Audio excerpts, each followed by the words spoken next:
Perpetual curate was a class of resident parish priest or incumbent curate within the United Church of England and Ireland. The name is found in common use mainly during the first half of the 19th century. The legal status of perpetual curate originated as an administrative anomaly in the 16th century. Unlike ancient rectories and vicarages, perpetual curacies were supported by cash stipend, usually maintained by an endowment fund, and had no ancient right to income from tithe or glebe. In the 19th century, when large numbers of new churches and parochial units were needed in England and Wales politically and administratively, it proved much more acceptable to elevate former chapelries to parish status, or create ecclesiastical districts with new churches within ancient parishes, than to divide existing vicarages and rectories. Under the legislation introduced to facilitate this, the parish priests of new parishes and districts were legally perpetual curates. There were two particularly notable effects of this early 19th century practice. Compared to rectors and vicars of ancient parishes, perpetual curates tended to be of uncertain social standing, and also be much less likely to be adequately paid. Perpetual curates disappeared from view in 1868, after which they could legally call themselves vicars, but perpetual curacies remained in law until the distinct status of perpetual curate was abolished by the Pastoral Measure 1968. Meaning, perpetual in the title meant that, once licensed, they could not be removed by the nominating patron, and could only be deprived by the diocesan bishop through the ecclesiastical courts. Curate meant they were licensed by the diocesan bishop to provide cure of souls for the people of a district or parish. All incumbents in England could, technically, have been considered perpetual curates. However, following the Gregorian reforms of the 11th century, parochial cure of souls in England became the freehold property of the incumbent, whose income in the forms of tithe and glebe constituted a benefice, and who then carried the title of rector. Origin of the post and characteristics. Parish churches in England originated as the personal property of patrons, who had the right to appoint and dismiss the parish priest, to receive an entrance fee on appointment, and to charge an annual rent thereafter. By the Gregorian reforms, almost all these rights were extinguished for lay patrons, who were able to retain the sole residual power to nominate the rector to a benefice, and many lay notables thereupon gave up parish churches into the ownership of religious houses, which were less inhibited by canon law from extracting fees and rents from rectors, and could moreover petition for exemptions by papal dispensation. Initially it had not been unusual for religious houses in possession of rectories also to assume the capability to collect tithe and glebe income for themselves, but this practice was banned by the decrees of the Lateran Council of 1215. Thereafter, over the medieval period, monasteries and priories continually sought papal exemption from the council's decrees, so as to appropriate the income of rectoral benefices to their own use. However, from the 13th century onwards, English diocesan bishops successfully established the principle that only the glebe and greater tithes of grain, hay and wood could be appropriated by monastic patrons. In this manner, the lesser tithes had to remain within the parochial benefice, the incumbent of which thenceforward carried the title of vicar. By 1535, of 8,838 rectories in England, 3,307 had thus been appropriated with vicarages, but at this late date, a small subset of vicarages in monastic ownership were not being served by beneficed clergy at all, the monasteries having petitioned for papal dispensation from this obligation. In almost all such instances, these were parish churches in the ownership of houses of Augustinian or Premonstratensian canons, orders whose rules required them to provide parochial worship within their conventual churches, for the most part as chapels of ease of a more distant parish church. For the mid-14th century onwards, these canons were often able to extend this hybrid status to include vicarages in the possession, petitioning for papal privileges of appropriation allowing them to take the full tithe, while serving the cure either from among their own number or from secular stipendiary priests removable at will, or arrangements which corresponded to those for the chapels of ease. Post-Reformation perpetual curacies. It is this latter small group of parochial churches and chapels without beneficed clergy that, following the dissolution of the monasteries, constituted the initial tranche of perpetual curacies. At the dissolution, rectors and vicars of most former monastically owned churches remained in place, their incomes unaffected. But for these unbeneficed churches and chapels of ease, lay purchasers of the canons' tithing rights could not themselves fulfill the spiritual obligations of a parochial cure, and nor was it considered proper that they appoint stipendiary priests for the function, as the canons had done. Instead, lay purchasers of appropriated tithes,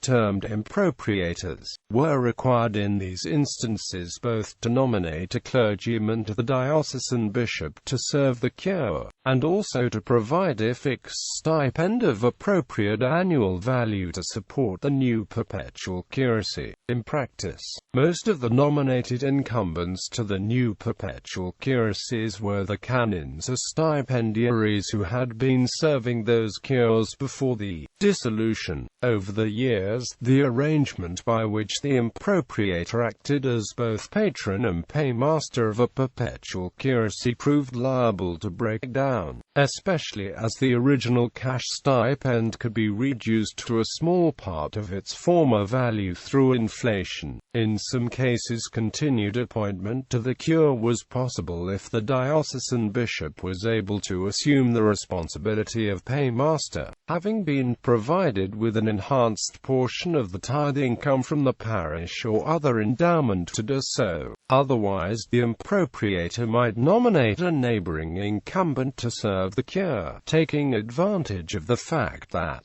as the curacy did not then count as a benefice, there was no legal barrier to its being held in plurality, as was also the case for the much larger numbers of inadequately funded rectories and vicarages. The continued provision of incumbents to serve perpetual curacies now depended on the living attracting additional endowments, a process that became much easier when perpetual curacies were brought within the terms of Queen Anne's bounty in 1704. Perpetual curacies in the 19th century. By the beginning of the 19th century, there were 10,500 ancient parishes in England and Wales, the boundaries fixed, and until 1818, only able to be changed or split by private Act of Parliament. In addition, there were around 2,000 chapels of ease with defined parochial districts, mainly in the north of England, most of which were supported more or less generous endowments administered by trustees. However, only 4,400 parishes had a resident incumbent, with the majority of the remaining parishes and chapelries being served by some 5,000 assistant curates, although many smaller neighbouring parishes had effectively been amalgamated as joint livings, and a number had been reconfigured as sinecures annexed in commendam to a bishopric or other senior clerical post. Around 1,000 parish cures were unprovided with any resident priest. One consequence of the Napoleonic Wars was a series of Acts of Parliament giving bishops powers to compel absent incumbents to reside in their parishes, but it was acknowledged that this would create hardship amongst displaced assistant curates deprived of access to the more attractive cures. In this context, the status of perpetual curate began to appear less as a historical anomaly, and more as a potential solution, if chapels fees, endowed with sufficient regular income, could be re-established as perpetual curacies. This would provide livings for displaced assistant curates,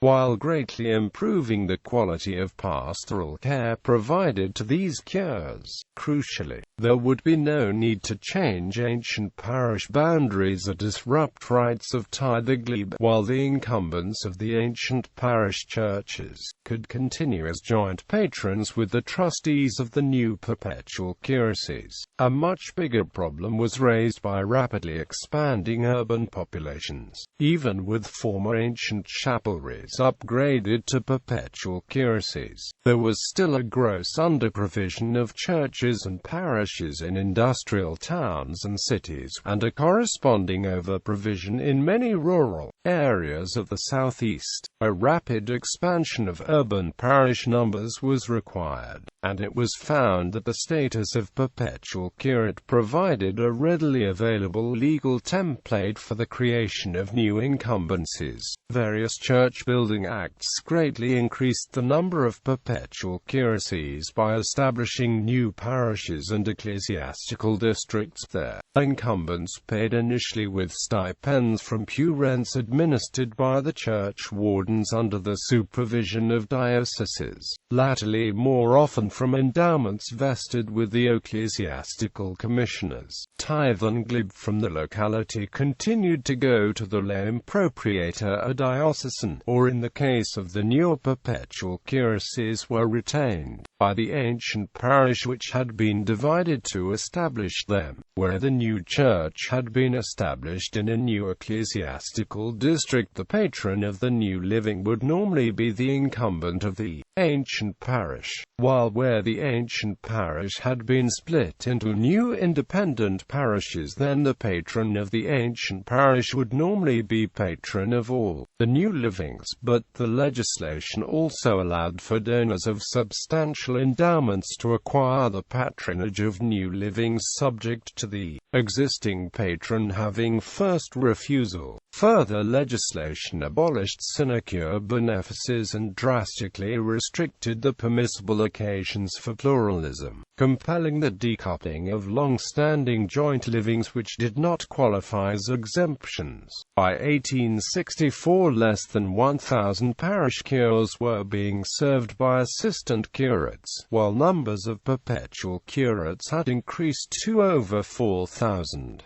From being viewed, at the beginning of the century, as the most favoured class of curates, perpetual curates had by the 1850s become the least favoured class of incumbents. Perpetual curacies had long been liable to remain poorly paid and inadequately housed relative to other full incumbencies of the Church of England, even when augmented from Queen Anne's bounty. Consequently, the perpetual curate commonly features in mid-Victorian literary culture as a figure endeavouring to maintain the social standing of beneficed clergymen, but whose family aspirations were being frustrated by constricted financial expectations, most notably in The Perpetual Curate by Mrs. Oliphant, and in The Last Chronicle of Barset by Anthony Trollope. Legal status. In simple terms, every incumbent who was not a rector was a vicar, and every vicar who was not a vicar was a perpetual curate. But while this was a fully accurate summary of the relevant law within the Church of England, it also prompts inescapable parallels with the hunting of the snark, which, given Lewis Carroll's birth within the vicarage of a perpetual curacy, may well not be coincidental. The creation of perpetual curacies had been an ad hoc expedient at the dissolution of the monasteries, to provide ministers for existing worshipping congregations with the minimum of disturbance to long-standing spiritual and temporal property rights, other than the transfer of those rights out of the hands of the monks and into those of lay tenants and grantees. Where these congregations were in unbeneficed parishes, it is likely that few would otherwise have been able to provide a competent living for a vicar had they instead been restored as benefice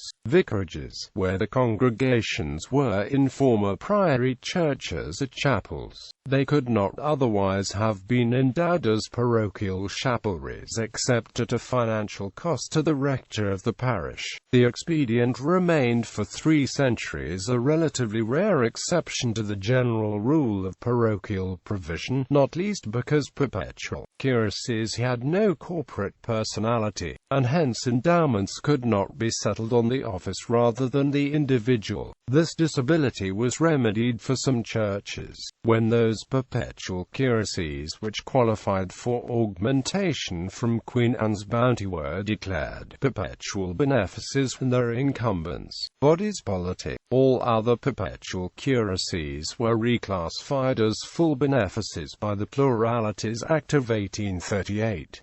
This could be a two-edged sword, however, for those perpetual curacies, a substantial number which had by this date become effectively annexed to a neighbouring vicarage or rectory, but which the Pluralities Acts required now to be served as an independent cure, often initially with wholly inadequate endowment and no parsonage house, although thereafter a beneficed clergyman. Unlike a rector or vicar, a 19th or 20th century perpetual curate was neither instituted to receive the spiritualities nor inducted into the temporalities. Admission by episcopal license rendered both ceremonies unnecessary.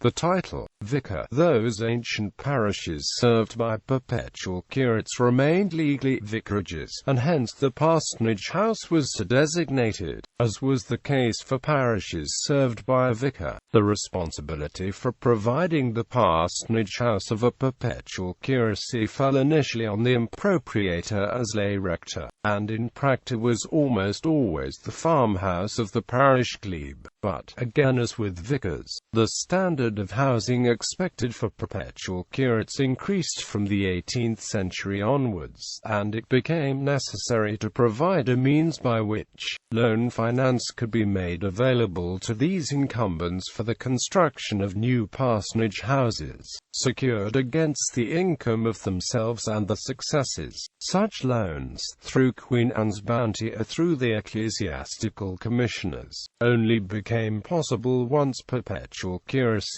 acquired the legal status of benefices. As they lived in a vicarage house, perpetual curates, especially those of 19th century creation, were commonly called vicars, but it was only in 1868 that the legal right to this style of title was conferred on them. For this date onwards the term perpetual curate dropped out of current use, although continuing as a technical category in ecclesiastical law for another 100 years.